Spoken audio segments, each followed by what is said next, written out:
ಈ ಹಾಡು ಎಲ್ರಿಗೂ ನೆನ್ಪಿರುತ್ತೆ. ಇವತ್ತಿಗೂ ನಾವು ಆ ಹಾಡನ್ನ ಗುಣಗ್ತಾ ಇರ್ತೀವಿ ಅಲ್ವಾ. Cheluvina Chilipili, this was one of my favouritest movies. And ಈ ಒಂದು ಮೂವಿ ನೋಡ್ತಾ ನಮ್ಮ ಒಂದು ಟೀನೇಜ್ ನಾವು ಎಷ್ಟು ಎಂಜಾಯ್ ಮಾಡಿದೀವಿ ಅನ್ನೋದು ನನಗೆ ಇನ್ನೂ ನೆನಪಿದೆ.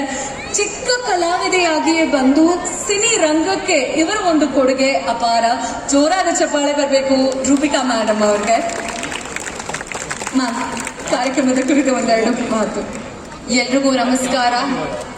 ಜೋರಾಗಿ ಹೇಳಿ ಅಟ್ಲೀಸ್ಟ್ ಎಲ್ರಿಗೂ ನಮಸ್ಕಾರ.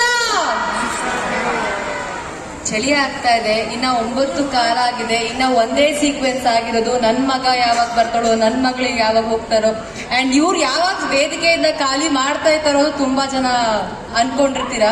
But for the first time ತುಂಬಾ ಒಂಥರ ಹೆಮ್ಮೆ ಅನ್ನಿಸ್ತಾ ಇದೆ. ಯಾಕೆ ಅಂತ ಹೇಳಿದ್ರೆ, ನನ್ನ ಕೆರಿಯರ್ ಸ್ಟಾರ್ಟ್ ಆಗಿದ್ದು ಕೂಡ ಒಂದು ಡ್ಯಾನ್ಸರ್ ಆಗಿ. ನನಗೆ 6 ವರ್ಷ ಇದ್ದಾಗ ನಾನು ಭರತನಾಟ್ಯ ಅಭ್ಯಾಸ ಮಾಡಕ್ಕೆ ನಾನು ಕಲ್ತಿದ್ದಕ್ಕೆ ಸ್ಟಾರ್ಟ್ ಮಾಡಿದ್ದು. ಹೋಗ್ತಾ ಹೋಗ್ತಾ ಫಸ್ಟ್ ಇಯರ್ ಸ್ವಲ್ಪ ಅರಮಂಡಿ ಕೂತ್ಕೊಳ್ಬೇಕು, ತಟ್ಟಡಗೂ ಹಾಕೊಳ್ಬೇಕು ಅಂದ್ರೆ ಕಾಲ್ ನೋವ್ತಾ ಇತ್ತು. ನಾನು ಹೋಗಲ್ಲ, ಬಿಸಿಲಲ್ಲಿ ನಿಲ್ಲಿಸ್ತಾರೆ ಅಂತ ಕಂಪ್ಲೇಂಟ್ಸೇ ಮಾಡ್ಕೊಂಡು ಬರ್ತಾ ಇದ್ದೆ. ಆದ್ರೆ ನನ್ನ ತಂದೆ ತಾಯಿ ಯಾವತ್ತೂ ಧೃತಿಗಿಡದೆ ಪುಷ್ ಮಾಡಿ ಮಾಡಿ ಮಾಡಿ ನನಗೆ ನೃತ್ಯನೇ ಒಂದು ಕೆರಿಯರ್ ಆಯಿತು. ಈಗ ಸುಮಾರು 18-20 ವರ್ಷದಿಂದ ಭರತನಾಟ್ಯ ಅಭ್ಯಾಸ ಗುರುಮುಖೇನ ಮಾಡ್ಕೊಂಡು ಬಂದು ಒಂದು 3-3.5 ಸಾವಿರ ಪ್ರಶಸ್ತಿಗಳು ಕೂಡ ಬಂದಿದೆ ಪ್ರಪಂಚದಾದ್ಯಂತ. ಆರ್ಯಭಟ್ಟ ಅಂತಾರಾಷ್ಟ್ರೀಯ ಪ್ರಶಸ್ತಿ, ಕರ್ನಾಟಕ ಸರ್ಕಾರದ ಬಹುಮುಖ ಪ್ರತಿಭೆ ಪ್ರಶಸ್ತಿ, ಕೆಂಪೇಗೌಡ ಪ್ರಶಸ್ತಿ, ಹೀಗೆ ಹಲವಾರು ಒಂದು ಚಿಕ್ಕ ಚಿಕ್ಕ ಸಂಸ್ಥೆಗಳು ನನಗೆ ಪುಷ್ ಮಾಡಿ, ಹಾಗೆ ಅದ್ರ ಮೂಲಕ ಒಂದು ಪ್ರಪಂಚದಾದ್ಯಂತ ಒಂದು 5,000ಕ್ಕೂ ಹೆಚ್ಚು ನೃತ್ಯ ಪ್ರದರ್ಶನ ಕೊಡುವಂತ ಒಂದು ಅವಕಾಶ ಕೂಡ ನನಗೆ ಸಿಕ್ತು. ಹಾಗೆ ಅದರಿಂದ ನಾನು ನಾಟಕದಲ್ಲಿ ಅಭಿನಯಕ್ಕೆ ಶುರು ಮಾಡಿದೆ. ಎಲ್ಲರೂ ಮಾಡುವುದು ಹೊಟ್ಟೆಗಾಗಿ ಅಂತ ಹಿರಣ್ಯ ಅಂಕಲ್ ಜೊತೆ ಒಂದು ಅಭಿನಯಿಸುವಂತ ಒಂದು ಹೆಗ್ಗಳಿಕೆ. ತದನಂತರ ಬಾಲ್ನಟಿಯಾಗಿ ನನಗೆ ಐ ಥಿಂಕ್ 3ನೇ ಸ್ಟ್ಯಾಂಡರ್ಡ್ 4ನೇ ಸ್ಟ್ಯಾಂಡರ್ಡ್ ಇದ್ದಾಗ ಫಸ್ಟ್ ಸೀರಿಯಲ್ ಅಲ್ಲೇ ಆಕ್ಟ್ ಮಾಡಕ್ಕೆ ಶುರು ಮಾಡಿದೆ. ತದನಂತರ ಒಂದು 20 ಸೀರಿಯಲ್ಗಳಾಯಿತು. ಹಾಗೆ ಸಿನಿಮಾದಲ್ಲಿ ಚೈಲ್ಡ್ ಆರ್ಟಿಸ್ಟ್ ಆಗಿ ವರ್ಕ್ ಮಾಡಿದೆ.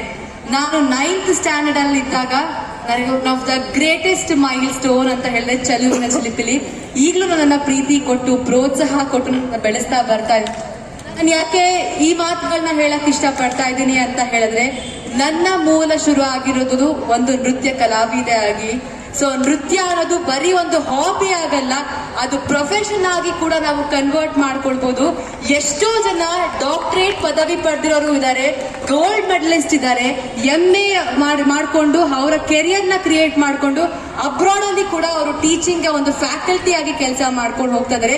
ಇಂಜಿನಿಯರು, ಡಾಕ್ಟರು ಹೇಗೆ ಒಂದು ಪ್ರೊಫೆಷನ್ ಆಗಿದೆಯೋ ಇವತ್ತಿಗೆ ಹೆಮ್ಮೆ ಆಗತ್ತೆ. ನೃತ್ಯ ಕಲೆ ಕೂಡ ಒಂದು ಪ್ರೊಫೆಷನ್ ಆಗಿದೆ. Depend on our calibre, depend on our capacity ಅಂತ ಹೇಳಕ್ಕೆ ಹೆಮ್ಮೆ ಆಗತ್ತೆ. So first and foremost thing, UK Naveen dance ಸ್ಟುಡಿಯೋರ್ಗೆ ಜೋರಾದ ಚಪ್ಪಾಳೆ ತಟ್ಟಬೇಕು. 18 ವರ್ಷದಿಂದ ಸಾಕಷ್ಟು ಕಡೆ ಒಂದು ನೃತ್ಯ ಕಾರ್ಯಕ್ರಮಗಳನ್ನ ಕೊಟ್ಕೊಂಡು ಸಕ್ಸಸ್ಫುಲ್ ಆಗಿ ಅವ್ರು ಕಲ್ತಿರೋಂತ ಒಂದು ವಿದ್ಯೆನ ಬೇರೆ ಮಕ್ಕಳಿಗೆ ಹೇಳ್ಕೊಡ್ಬೇಕು ಅಂತ ಇದಿಲ್ಲ. That is one of the challenging thing. ಯಾಕಂದ್ರೆ ಈವೆಂಟ್ಗಳು ಮಾಡ್ಕೊಂಡು ಬರ್ಬೋದು, ನಾವು ಬೇರೆ ಒಂದು ಟೀಮ್ ಜೊತೆ ಕೆಲಸ ಮಾಡ್ಕೊಂಡು ಬರ್ಬೋದು. ಆದ್ರೆ ನಾವೇ ಸಂಸ್ಥೆ ಕಟ್ಟಿ ಆ ಸಂಸ್ಥೆನ ನಿಭಾಯಿಸಿ ಮಕ್ಕಳಿಗೆ ಅದರಲ್ಲಿ ಒಂದು ಕ್ವಾಲಿಟಿ ಎಜುಕೇಶನ್ ಕೊಡೋದು ತುಂಬಾನೇ ಮುಖ್ಯ. ಬಿಕಾಸ್ ನಾನು ಕೂಡ ಗೆಜ್ಜೆ ಅಂತ ಒಂದು ಡ್ಯಾನ್ಸ್ ಸ್ಟುಡಿಯೋ ಶುರು ಮಾಡಿ ಇದೊಂದು 5ನೇ ವರ್ಷ ನಡೀತಾ ಇದೆ. ಅಲ್ಲೂ ಏನೇನ್ ಚಾಲೆಂಜಸ್ ಇರುತ್ತೆ. ಬಿಕಾಸ್ ಇಷ್ಟೆಲ್ಲ ಅನ್ಕೊಳ್ತಿರ್ಬೋದು ಇವ್ರಿಗೆ ಎಷ್ಟು ವಯಸ್ಸಾಗಿರ್ಬೋದು ಅಂತ. I am just 28 years now. ಆ ಒಂದು ವಯಸ್ಸಲ್ಲಿ ಕೂಡ ನಾನು ಡ್ಯಾನ್ಸ್ ಸ್ಟುಡಿಯೋ ಕಟ್ಟಿ ಇಷ್ಟೆಲ್ಲ ನಾವು ಮಾಡಕ್ ಸಾಧ್ಯ ಅಂದ್ರೆ ಕಾನ್ಫಿಡೆನ್ಸ್ ಒಂದೇ. ಅದ್ ಎಲ್ ಸಿಕ್ಕಿದ್ದು ಅಂದ್ರೆ ಇಂಥ ವೇದಿಕೆಯಲ್ಲಿ ಮಾತ್ರ. ಈ ಒಂದು ವೇದಿಕೆ ಹತ್ತಿದ್ರೆ ಯಾವುದೇ ಸ್ಟೇಜ್ ಫಿಯರ್ಸ್ ಇರಲ್ಲ. ನಾವ್ ನಾವು ಫೇಸ್ ಮಾಡೋ ಅಂತ ಒಂದು ಛಲ ಹೇಳ್ಕೊಡೋದು ನಮ್ಮ ವೇದಿಕೆ. So I definitely tell that I am a proud dancer ಅಂತ ಹೇಳಿ. ಸೊ UK ನವೀನ್ ಡ್ಯಾನ್ಸ್ ಸ್ಟುಡಿಯೋಗೂ ಒಳ್ಳೇದಾಗ್ಲಿ. ಮೊದಲನೇ ವರ್ಷ ಇಷ್ಟು ವಿಜೃಂಭಣೆಯಿಂದ ನಿಮ್ಮ ಮಕ್ಕಳು ಒಳ್ಳೆ ಗೂಡಲ್ಲಿ ಸೇರಿದ್ದಾರೆ. ದಯವಿಟ್ಟು ಯಾರು ನನ್ನ ಮಗ 10th ಸ್ಟ್ಯಾಂಡರ್ಡ್, ನನ್ನ ಮಗಳು 2nd PUC ಎಕ್ಸಾಮು, ಮಕ್ಕಳಿಗೆ ಛಲ ಇರುತ್ತೆ, ಮಕ್ಕಳಿಗೆ ಚೂರ್ ಟೈಮ್ ಟೇಬಲ್ ಮಾತ್ರ ಶೆಡ್ಯೂಲ್ ಮಾಡ್ಕೊಳ್ಬೇಕಾಗತ್ತೆ. ಡ್ಯಾನ್ಸ್ ನ ಯಾವತ್ತೂ ಡಿಸ್ಕಂಟಿನ್ಯೂ ಮಾಡಕ್ಕೆ ಹೋಗ್ಲೇಬೇಡಿ, ಪ್ರೋತ್ಸಾಹ ಮಾಡಿ. And parents over there, great great great salute. ಯಾಕೆ ರಿಹರ್ಸಲ್ ಟೈಮ್ ಅಲ್ಲಿ 9:30, 10, 11 ಆದ್ರೂ ಕೂಡ ಅವ್ರನ್ನ ಜವಾಬ್ದಾರಿಯಿಂದ ಕರ್ಕೊಂಡು ಹೋಗುವಂತ ಒಂದು ಕೆಲಸ ನೀವು ಮಾಡ್ತಾ ಇದ್ದೀರಾ. ಸೊ ತುಂಬಾ ಡಿಸಿಪ್ಲಿನ್ಡ್ ಆಗಿ ನಾವು ಒಂದು ಫಸ್ಟ್ ಸೀಕ್ವೆನ್ಸ್ ನೋಡಿದ್ವಿ. ಎಲ್ರಿಗೂ ಒಳ್ಳೇದಾಗ್ಲಿ.